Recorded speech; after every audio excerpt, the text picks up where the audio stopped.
एक ही राजा के चारी बेटियाँ, चारों के लगन धराए हो। एक ही राजा के चारी बेटियाँ, चारों के लगन धराए हो। पहिले काव्य है ईश्वर महादेव, दूसरे सिरिय भगवान हो।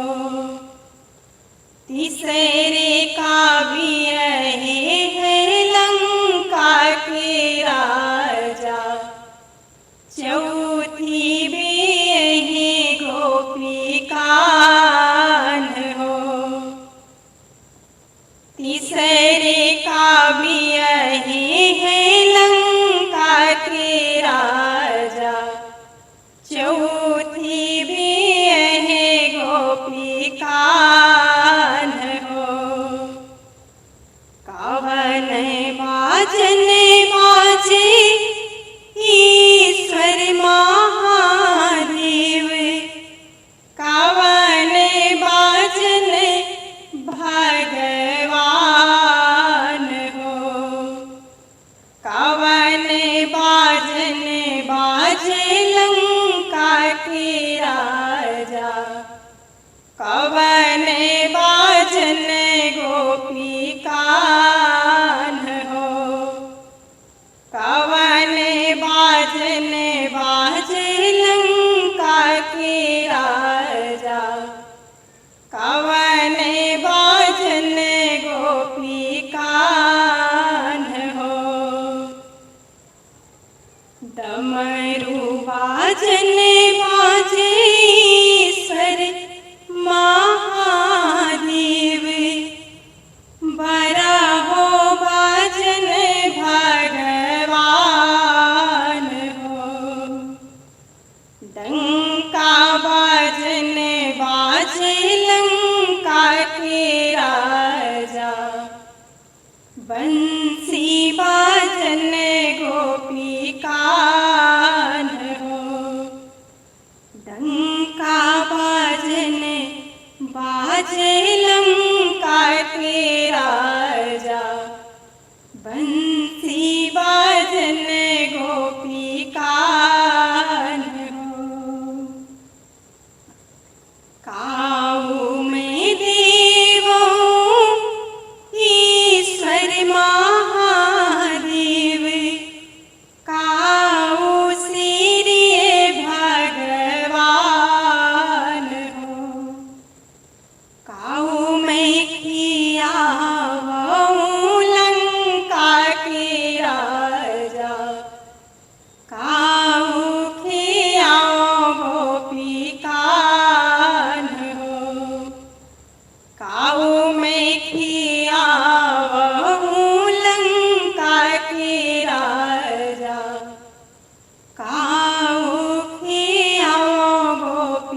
यह हमारा विवाह गीत कैसा लगा कमेंट में ज़रूर बताइएगा।